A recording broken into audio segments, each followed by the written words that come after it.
Hey, I'm Andrea, and in this video we're going to talk about how to evaluate a fastball at the major league level, and we'll start with a four-seam and then we'll talk about a sinker.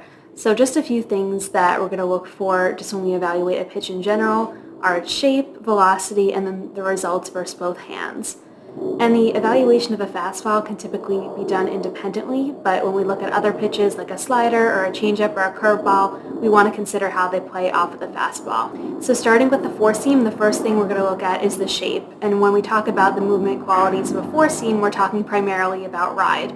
And that's movement in the north direction, so movement up. And you can find movement information on Baseball Savant or Brooks Baseball, but just be careful when you're looking at Baseball Savant for the numbers versus average because they're comparing to similar four seams and not just all four seams in the game. The next thing we're going to look at is spin rate and efficiency. So for four seams, you want both of those to be high. And spin efficiency is just how much of the raw spin rate is contributing to the movement of the pitch.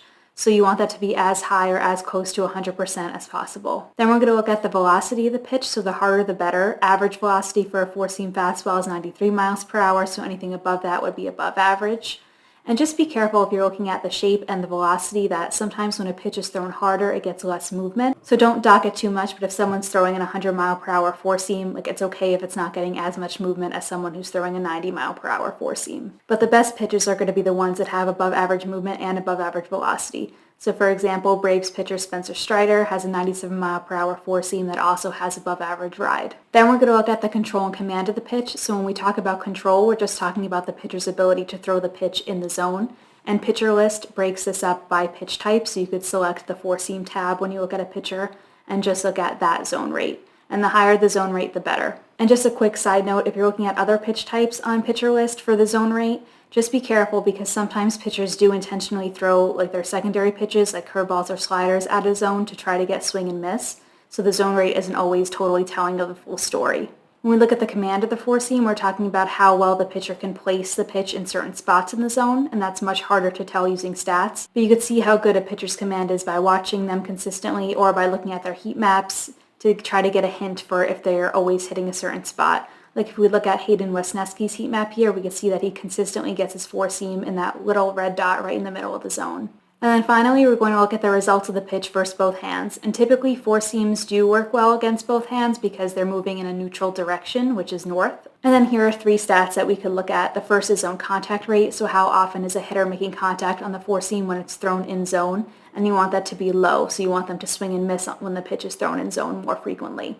Then we also have chase rate, so how often is the batter chasing the pitch out of zone. You want this to be on the higher side. And then X slugging percentage, which is just expected slugging percentage. How much damage does a pitch cause? And ideally that X slug will be low. Now we'll look at how to evaluate a sinker or a two-seam fastball. The primary movement characteristics of a sinker are sink, which is movement in the south direction, and then run, which is movement to the arm side direction. And just like four seams, we're going to look at the spin rate and efficiency, which again we want to be high. But there's also one more thing we could look at for sinkers, and that's seam shifted wake. At a high level, seam shifted wake describes the effect that the seams have on pitch movement, and it creates a movement profile that varies by the time that the pitch reaches the plate, making it extra deceptive and harder to hit.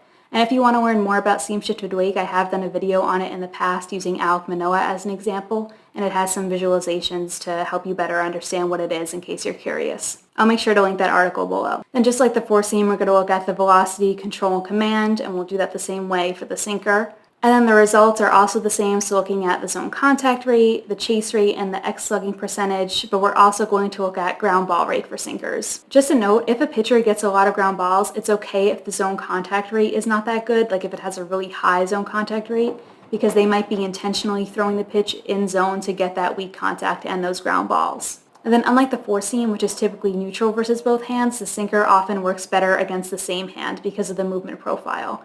Against batters of the opposite hand, the run will go into the bat path and result in damage. That being said, there's always exceptions. Pitchers with elite sinkers can use them versus both hands. Let me know if you have any questions about how to evaluate a four-seam or a sinker. And if you like this video, please hit subscribe and follow me on Twitter @ScalcoReport. Thanks for watching!